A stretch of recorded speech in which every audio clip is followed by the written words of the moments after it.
కపర ప్రసాద్ గారు, అంటే ఓవరాల్గా ఇప్పుడు వారు అన్నట్లుగా అదే రిలేటివ్గా కంటిన్యూటీలో నేను అడిగితే ఫస్ట్ షోలోనే తన యొక్క ముసుగును తీసేసి నిజస్వరూపాన్ని బయటపెట్టినట్టు అర్థం చేసుకోవచ్చా?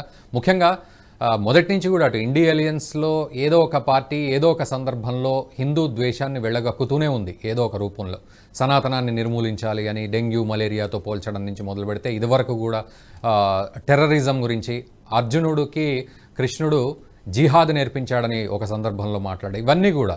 సో ఇవన్నీ తీసుకున్నట్లయితే ఈరోజు నిజంగా ఒక విపక్ష నేత రూపంలో ఆ ముసుగులన్నీ కూడా తీసేసి అసలు రూపాన్ని ఆవిష్కరించుకున్నట్టుగా అయిందా పరిస్థితి? ఎట్లా అర్థం చేసుకోవాలి? నమస్కారం అండి. మీకు నమస్తే. అమర్నాథ్ గారికి అలాగే నేషనల్ ప్రేక్షకులందరికీ నమస్కారం. నేను రాహుల్ గాంధీ అంత లోతుగా ఆలోచించి ఏదో మాట్లాడిన అనుకోను. ఎందుకంటే ఇది రాహుల్ గాంధీ స్క్రిప్ట్ కాదు. రాహుల్ గాంధీకి వెనక ఎవరో ఉండి రాసిచ్చి మాట్లాడమంటే మాట్లాడే స్క్రిప్ట్ ఇది. ఏఐ ఇప్పుడు ఎట్లయితే మనం ఏఐలో రూపం ఉపయోగించుకుంటాం, ఇక్కడ వాళ్ళు రాహుల్ గాంధీని ఉపయోగించుకుంటారు, అంతే తేడా. నాకు తెలిసి అలానే అనిపిస్తాం. ఎందుకంటే మొత్తంగా మనం చూస్తే రాహుల్ గాంధీ అనేటువంటి వ్యక్తి పార్లమెంట్ హౌస్ లో ఫస్ట్ డేనే షేరింగ్ కావాలి. ఆపోజిట్ లీడరు, ప్రతిపక్ష నాయకుడు అబ్బా ఏం మాట్లాడాడు అని చెప్పి అనిపించుకోవాలి. మొదటి పేజీలో వార్త రావాలి. పార్లమెంటులో ఉన్న మొత్తం పార్లమెంట్ అదంతా కూడా బిజినెస్ అంతా కూడా రాహుల్ గాంధీ చుట్టూ తిరగాలి. ఇది కార్యక్రమం. ఈ కార్యక్రమంలో భాగంగానే రాహుల్ గాంధీ ఏం చేయాలో ఇట్లా అనాలంటే, ఇది హిందువుల మీద మాట్లాడితే బీజేపీ రియాక్ట్ అవుతుంది, దేశమంతా రియాక్ట్ అవుతుంది, హిందూ సంఘాలన్నీ కూడా తన గురించి మాట్లాడతాయి. తద్వారా రాహుల్ గాంధీ అనేటోడు మళ్ళీ జీవం పోసుకున్నాడు, లేకపోతే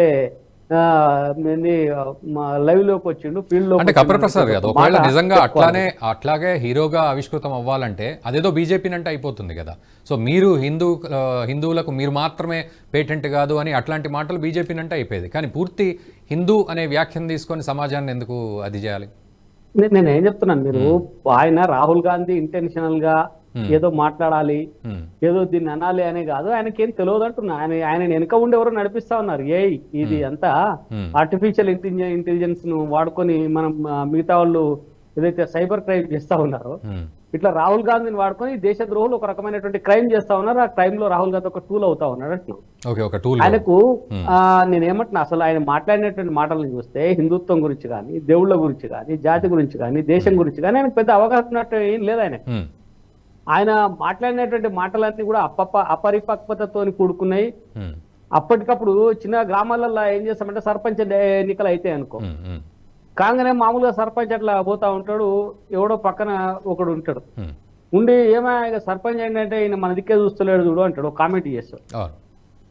అదేంటి మామూలుగా కామన్ గా అపరిపక్వంగా ఈయన మాట్లాడతలేడు అని చెప్పేటువంటి మాట. అట్లయితే పార్లమెంట్ లో అంటుండు మోదీ నా దిక్కే చూస్తలేడు, నన్ను చూసి నవ్వట్లేదు. అదే ఇప్పుడు మనం మాట్లాడతాం కదా, ఏం రవై నువ్వేమో పలకరిస్తే కూడా మాట్లాడతలేవు అంటావు. ఈయన అంటే ఆయన స్థాయి అక్కడి నుంచి ఎదగలేదు. ఇంకా నన్ను చూడట్లేదు, నా వైపు మాట్లాడట్లేదు, నా మాటలకు స్పందించట్లేదు. నేను ఇప్పుడు కొందరు మాట్లాడితే మాటకి వెంకయ్య నాయుడు గారు మాట్లాడితే మాటకు 4 సార్లు చప్పట్లు వస్తాయి సభ నుంచి. ఎందుకంటే మాటలో ఆ రకమైనటువంటి చతురత ఉంటది కాబట్టి. అదే ఇంకో వ్యక్తి ఎవరో మాట్లాడి ఆయన కొట్టిండ్రు నాకెందుకు కొట్టలేదు అన్నట్టుగా ఉంటది కదా. రాహుల్ గాంధీ మాటలు అట్నే ఉంటాయి. ఇప్పుడు మీరన్న నన్ను చూసి నవ్వలేదు, సీరియస్ గా ఉన్నారనే దాంతో పాటు అటు స్పీకర్ కూడా రాహుల్ గాంధీకి షేక్ హ్యాండ్ ఇచ్చినప్పుడు స్ట్రైట్ గా నిలబడ్డారని, తర్వాత మోదీకి షేక్ హ్యాండ్ ఇచ్చినప్పుడు కొంచెం వంగారని చెప్పి అంటే అదే ఇప్పుడు ఇవన్నీ ఎట్లుంటాయంటే, చిన్న చెప్పిన కదా, గ్రామ పంచాయతీ ఎన్నికలు కాగానే మామూలుగా గ్రామాలలో ఉంటాయి కదా, మాకు ఇట్లా అన్ని చాలా అనుభవాలు.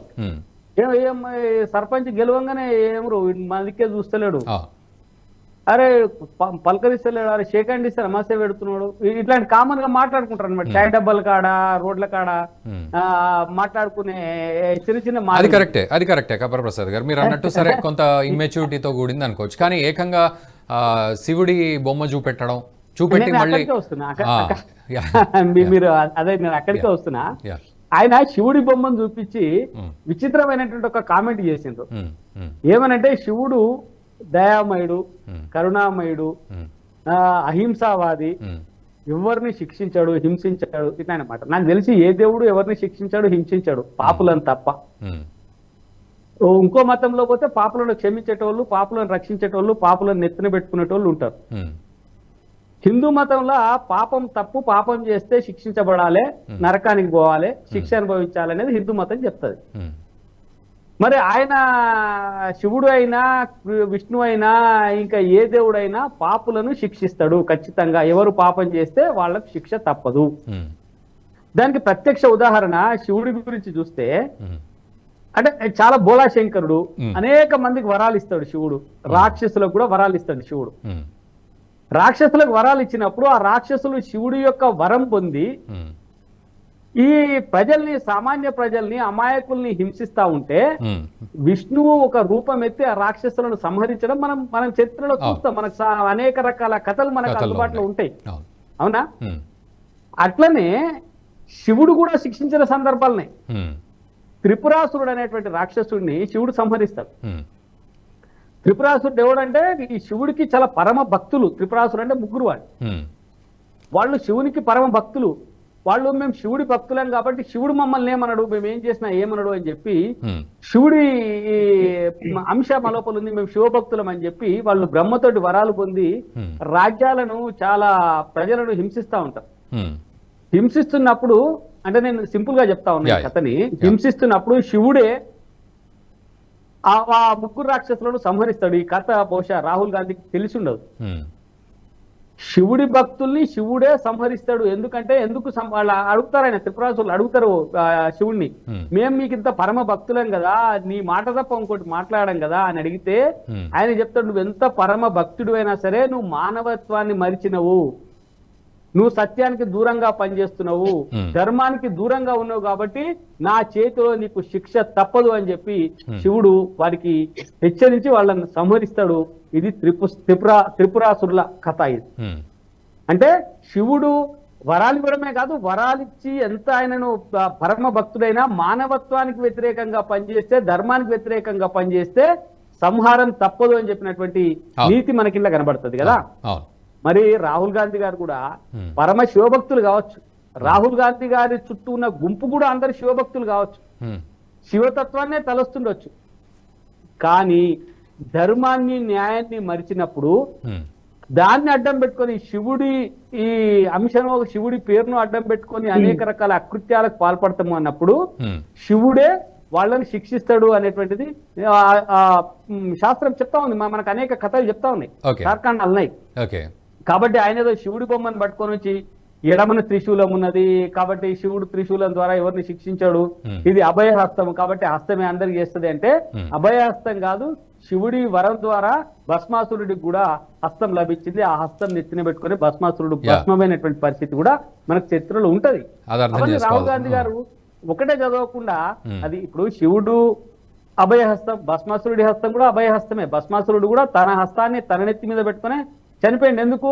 ప్రజలను పట్టి పీడిస్తా ఉంటే ఆ శివుడు ఇచ్చినటువంటి అభయహస్తం ప్రజల పట్ల భస్మాసుర హస్తమై అందరి నెత్తుల మీద చేతులు పెట్టబోతా ఉంటే ఆ ప్రజలను రక్షించడం కోసం భగవంతుడు మరో రూపంలో వచ్చి ఆయన చెయ్యి ఆయన నెత్తి మీదనే పెట్టి సంహరించినటువంటి మీరు అన్నట్టు ఆ వ్యాఖ్యలు చేసి ఆ బొమ్మ చూపెట్టిన వాళ్ళు అదంతా కూడా అర్థం చేసుకోవాల్సిన పరిస్థితి అంటారు. ఈ వీడియో మీకు నచ్చినట్టయితే లైక్ చేయండి, 10 మందికి షేర్ చేయండి, అలాగే కామెంట్ల రూపంలో మీ అభిప్రాయాలను మాతో పంచుకోండి. Nationalist hub group of channels ను సబ్స్క్రైబ్ చేసుకుని తెలుగునాట జాతీయవాద జర్నలిజాన్ని ప్రోత్సహించండి. ఈ వీడియో కింద ఉన్న బెల్ ఐకాన్ పై క్లిక్ చేయడం మర్చిపోవద్దు.